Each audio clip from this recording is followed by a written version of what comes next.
Hi friends, இன்றைக்கி வந்து பார்த்தீங்கன்னா மண்டே மார்னிங். எல்லாருக்குமே குட் மார்னிங் ஃப்ரெண்ட்ஸ். காலையிலே வந்து பார்த்தீங்க அப்படின்னா வாசல்லாம் தெளித்து கோலம் எல்லாம் போட்டு விட்டுட்டேன். நேற்று சந்தைக்கு போகும்போது கொஞ்சம் கோழி குஞ்சு வந்து வாங்கிட்டு வந்திருந்தேன். அதை கூடையில் அடைச்சி போட்டிருக்கேன். இன்றைக்கி வந்து திங்கக்கிழமை காலையிலே வந்துட்டு ஏர்லி மார்னிங்கே வந்து எந்திரிச்சாச்சு. அஸ்விதாவும் சூசரியும் பார்த்தீங்க அப்படின்னா என்னோட டிஷர்ட்டை வந்து எடுத்து போட்டுட்டு திரியிறாங்க. என்னன்னு தெரியல. அஸ்விதா வந்து டிஷர்ட் போட்டோன்னே சுபஸ்ரீயும் எடுத்து போட்டுட்டு திரியிறா.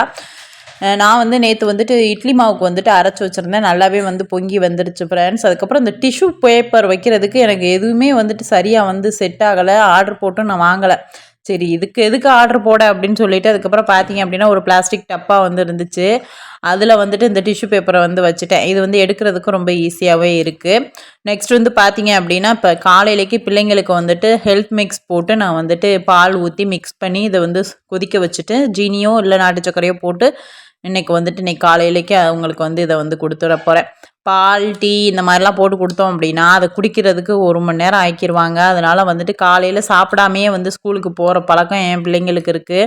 உங்கள் பிள்ளைங்களும் அப்படி தானான்னு சொல்லுங்கள். அதனால் ஏதாவது வந்து கொடுத்து அனுப்பணுமே அப்படிங்கிறதுனால இன்னைக்கு காலையிலேக்கு ஹெல்த் மிக்ஸ் வந்து போட்டு கொடுத்துட்டு அதுக்கப்புறம் இட்லி மாவு வந்து நல்லா பொங்கி வந்துருந்துச்சு. சரி அப்படின்னு சொல்லிட்டு காலையிலேக்கு இட்லி தான் வந்து செய்கிறேன். எப்போ இட்லி செஞ்சாலும் லஞ்சுக்கும் இட்லி தான் வந்து பிள்ளைங்க வந்து கொண்டு போவாங்க அப்படிங்கிறதுனால சரின்ட்டு இட்லி வந்து செஞ்சுட்டு இதுக்கு சைடிஷாக வந்துட்டு இன்றைக்கி சாம்பார் வந்து செய்யலை. இன்றைக்கி வந்து தக்காளி தொக்கு தான் வந்து செய்ய போகிறேன், கொஞ்சம் டிஃப்ரெண்ட்டாக.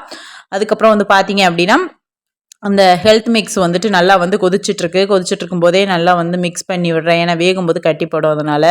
அதுக்கப்புறம் இதில் வந்துட்டு ஜீனி தான் வந்துட்டு இன்றைக்கி போட்டு அவங்களுக்கு அதுக்கப்புறம் எடுத்து வச்சிட்டோம் அப்படின்னா அவங்க வந்து சூடு ஆறணுன்னு அதுக்கப்புறம் எடுத்து வந்து சாப்பிடுவாங்க.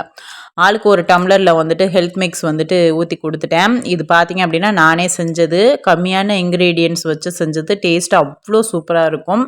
நம்ம சேனலில் வந்து போட்டிருக்கேன், கண்டிப்பாக ட்ரை பண்ணி பாருங்கள். அதுக்கப்புறம் தக்காளி தொகுக்கு வந்துட்டு ஒரு 4 பழுத்த தக்காளி வந்து எடுத்திருக்கேன், 3 பெரிய வெங்காயம் எடுத்திருக்கேன்.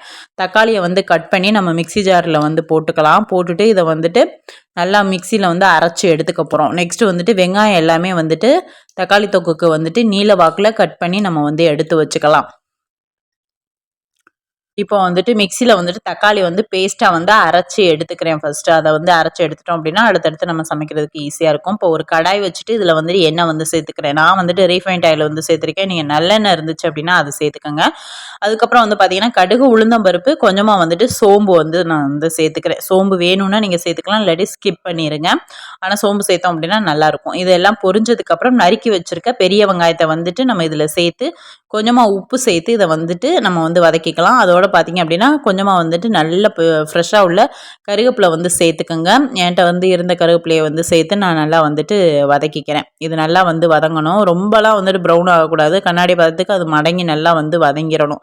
அதுக்கப்புறம் பார்த்தீங்கன்னா இட்லி வந்து வெந்துருச்சு ஒரு சைடு. அதை வந்துட்டு நான் வந்து எடுத்து இப்போ வந்துட்டு மாற்றி வச்சுக்கிறேன். இட்லி ஒரு தட்டு வந்து கொட்டிட்டு அதுக்கப்புறம் 2வது தட்டு வந்து ஊற்றி வைக்கணும். கிட்டத்தட்ட ஒரு 3 தட்டு இன்றைக்கி வந்துட்டு ஊற்றி வச்சுட்டேன். ஏன்னா அந்த பிள்ளைங்க இட்லினா விரும்பி சாப்பிடுவாங்க. அதனால் ஊற்றும் போதே 3 தட்டாக வந்து ஊற்றி வச்சிட்டோம் அப்படின்னா அவங்களுக்கு லஞ்சுக்கும் கொண்டு போகணும், காலையிலேயும் சாப்பிடணும். அதுக்கப்புறம் மீதம் இருந்துச்சுன்னா ஈவினிங் போலவும் எடுத்து சாப்பிடுவாங்க. அவங்களுக்கு இட்லி ரொம்பவே பிடிக்கும் என்னோடய கிட்ஸுக்கு. முக்கியமாக இட்லி சாம்பார் வச்சோம் அப்படின்னா ரொம்ப விரும்பி சாப்பிடுவாங்க. இட்லி எதுவாக இருந்தாலும் சரி, இட்லினா அவங்களுக்கு என்னமோ அது தனி ஃபேவரட்டாக இருக்குது. இட்லி வந்துட்டு நல்லாவே சாஃப்டாக வந்துட்டு வந்துருந்துச்சு. மாவு நல்லா வந்து அரைச்சி வச்சுருந்தேன். இப்போ வந்துட்டு இதை எடுத்து ஹாட் பாக்ஸில் வந்து போட்டு வச்சிடலாம். போட்டு வச்சுட்டு உடனே வந்து மூடி வைக்கக்கூடாது, அது அப்படியே இருக்கட்டும். அதுக்கப்புறம் பார்த்தீங்க அப்படின்னா இப்போ வெங்காயம் இதெல்லாம் வந்து வதங்கினதுக்கப்புறம் இதில் அரைச்சி வச்ச தக்காளி பேஸ்ட்டை வந்து இதில் வந்து சேர்த்துக்கலாம். சேர்த்துட்டு இதை வந்து மிக்ஸ் பண்ணிவிட்டு இதில் வந்துட்டு மஞ்சத்தூள் வந்து சேர்த்துக்கிறேன். காரத்துக்கு ஏற்ற மாதிரி வீட்டில் அரைச்ச மிளகாய்த்தூள் வந்து சேர்த்துக்கிறேன். வீட்டில் அரைச்ச மிளகாய்த்தூள் வந்துட்டு காரம் கம்மியாக தான் இருக்கும். இது வந்து பழைய மிளகாத்தூள், புதுசு வந்து அரைச்சி வச்சுருக்கேன். அது வந்துட்டு இன்னும் வந்து யூஸ் பண்ணலை. நெக்ஸ்ட் வந்து பார்த்திங்க அப்படின்னா கொஞ்சம் காரம் கம்மியாக இருக்கிற மாதிரி இருக்குது அப்படிங்கிறதுனால பார்த்திங்க அப்படின்னா அதுக்கப்புறம் கொஞ்சம் வரமிளகா பொடி வந்து எக்ஸ்ட்ரா வந்து நான் வந்து சேர்த்துக்கிட்டேன்.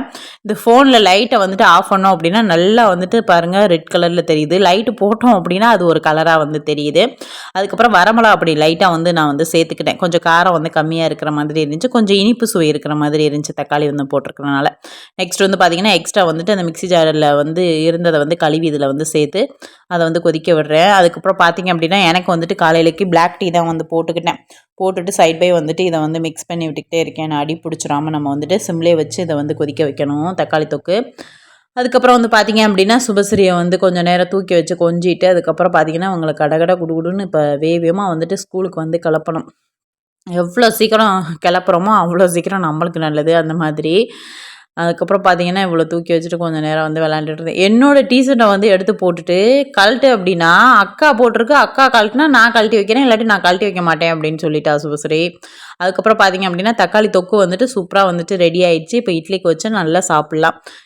என்னோட அப்புத்தாவுக்கு வந்துட்டு டிஃபன் பாக்ஸ் வந்து பேக் பண்ணிட்டேன் ஃப்ரெண்ட்ஸ். பார்த்தீங்கன்னா இட்லி, தக்காளி தொக்கு, அதுக்கப்புறம் ஹெல்த் மிக்ஸ் கொஞ்சம், நெக்ஸ்ட் வந்துட்டு வேர்க்கடலை இதெல்லாம் வச்சு அவங்களுக்கு வந்து லஞ்ச் பாக்ஸ் பேக் பண்ணி பிள்ளைங்களை கொண்டு போய் ஸ்கூலில் விட்டுட்டு அவங்களுக்கு டிஃபன் பாக்ஸ் கொடுத்துட்டு ஆஃப்டர்நூன் வந்து ஃப்ரெஷ் அப் ஆகிட்டு அதுக்கப்புறம் கோவக்காய் பிரியாணி செய்கிறதுக்கு எல்லாமே கட் பண்ணி ரெடி பண்ணி வச்சுருக்கேன். இதுக்கு வந்துட்டு ஒரு கடாய் வச்சுட்டு இதில் வந்துட்டு ரீஃபைண்ட் ஆயில் வந்து சேர்த்துக்கிறேன். நீங்கள் நெய் சேர்த்துக்கலாம், அப்படி இல்லாட்டி கடலெண்ணெய் வந்து சேர்த்து யூஸ் பண்ணுங்கள், நல்லாயிருக்கும் பிரியாணிக்கு. நெக்ஸ்ட் வந்துட்டு பார்த்தீங்கன்னா பிரியாணி ஸ்பைசஸ், அதுக்கப்புறம் ரம்ப இலை வந்து 2 சேர்த்துட்டு இது வந்து நல்லா வந்து ஓரளவு பொரிஞ்சு வந்ததுக்கப்புறம் இதில் வந்துட்டு வந்துன்னா பெரிய வெங்காயம் வந்து இதில் வந்து சேர்த்துக்கிறேன். இந்த ஸ்பைசஸ்லாம் வந்து சேர்க்கும்போது முடிஞ்ச வரைக்கும் தீயை வந்துட்டு சிம்மில் வந்து வச்சுக்கோங்க. அதுக்கப்புறம் வெங்காயம் சேர்த்துட்டு இதில் வந்துட்டு பார்த்தீங்க அப்படின்னா கொஞ்சமாக வந்துட்டு உப்பு வந்து சேர்த்துக்குங்க. வெங்காயம் வந்து பார்த்தீங்கன்னா ஒரு 2 வெங்காயம் கிட்ட நான் வந்து எடுத்திருக்கேன். வெங்காயம் வந்துட்டு நல்லா வந்து கோல்டன் ப்ரௌனாக வரணும். இந்த அளவுக்கு வெங்காயம் வதங்கினதுக்கப்புறம் இதில் வந்துட்டு இஞ்சி பூண்டு பேஸ்ட் வந்துட்டு 1 டேபிள் ஸ்பூன் கிட்ட வந்து சேர்த்து பச்சை வாடை போகிற அளவுக்கு இதை வந்துட்டு வதக்கிக்கலாம். நெக்ஸ்ட் வந்து பார்த்தீங்கன்னா 2 தக்காளி வந்துட்டு சேர்த்துருக்கேன். நல்லா பழுத்த தக்காளியாக 2 தக்காளி கட் பண்ணி இதில் வந்து சேர்த்து இதையும் வந்துட்டு நல்லா வந்து வதக்கிக்கோங்க. தக்காளி வந்ததுக்கப்புறம் பார்த்தீங்கன்னா இதில் வந்துட்டு காரத்துக்கு ஏற்ற மாதிரி மிளகாய் தூள் வந்துட்டு நான் வந்து சேர்த்துருக்கேன். நீங்கள் பிரியாணி மசாலா வந்துட்டு சேர்த்துக்கலாம். நான் வந்துட்டு இன்றைக்கி பிரியாணி மசாலா தூள் வந்துட்டு நான் வந்து சேர்க்கவே இல்லை, இந்த மாதிரி தான் வந்து செஞ்சுருந்தேன். அதுக்கப்புறம் பார்த்தீங்க அப்படின்னா இதில் வந்துட்டு கொஞ்சமாக கொத்தமல்லி புதினா வந்துட்டு இதில் வந்து சேர்த்துருக்கேன். சேர்த்துட்டு இதை வந்துட்டு நல்லா வந்து வதக்கிக்கலாம். வதக்கிட்டு அதுக்கப்புறம் பார்த்தீங்க அப்படின்னா இதில் வந்துட்டு கட் பண்ணி வச்சுருக்க கோவக்காயை வந்துட்டு நான் வந்து சேர்த்துக்கிறேன். கோவக்காய் பொரியல் தான் வந்து செய்யலான்னு நினச்சேன், இல்லை கோவக்காய் பிரியாணி வந்து செஞ்சு பார்க்கலாம் அப்படின்னு சொல்லிட்டு செஞ்சு பார்த்தேன். சத்தியமாக சொல்கிறேன், அவ்வளோ சூப்பராக வந்துச்சு. கண்டிப்பாக ட்ரை பண்ணி பாருங்கள். கோவக்காய் நல்லா வதங்கணும். வதங்கினதுக்கப்புறம் இதில் லைட்டாக வந்து உப்பு சேர்த்துட்டு அடுப்பை மீடியமான ஃப்ளேமில் வச்சு மூடி போட்டு வச்சிடலாம். நல்லா வந்து ஓரளவுக்கு வதங்கி வந்ததுக்கப்புறம் இதில் வந்துட்டு தயிர் வந்துட்டு ஒரு 2 டேபிள் ஸ்பூன் கிட்ட நீங்கள் வந்து சேர்த்து அதுக்கப்புறம் பார்த்தீங்கன்னா மீதம் இருக்கிற கொத்தமல்லி புதினாவை வந்து இதில் வந்து சேர்த்துக்கிறேன். சேர்த்துட்டு நல்லா வந்து வதக்கிட்டு நெக்ஸ்ட் வந்து பார்த்தீங்க அப்படின்னா இப்போ தண்ணி வந்து சேர்த்துக்க போகிறேன். நான் வந்துட்டு 1.25 டம்ளர் வந்து ரைஸ் வந்து எடுத்திருந்தேன். அதுக்கு வந்துட்டு பார்த்தீங்கன்னா 1 டம்ளருக்கு ஃபஸ்ட்டு 2 டம்ளர் தண்ணி வந்து ஊற்றிட்டு அதுக்கப்புறம் 3/4 டம்ளருக்கு மறுபடியும் 2 டம்ளர் தண்ணி வந்து சேர்த்து இதை வந்து கொதிச்சதுக்கப்புறம் நம்ம வந்துட்டு பாஸ்மதி ரைஸ் வந்துட்டு ஒரு 1/2 மணி நேரத்துக்கு முன்னாடியே வந்து ஊற வச்சாச்சு. அதை வந்துட்டு இதில் வந்து சேர்த்துக்கலாம். தண்ணி இல்லாமல் நல்லா வடிச்சிட்டு சேர்த்துட்டு நல்லா வந்துட்டு ஒரு வாட்டி மிக்ஸ் பண்ணி விடலாம். ஒரு வாட்டி மிக்ஸ் பண்ணி விட்டுட்டு ஒரு கொதி வந்ததுக்கப்புறம் நம்ம வந்துட்டு தம்மில் வந்து போட்டுடலாம்.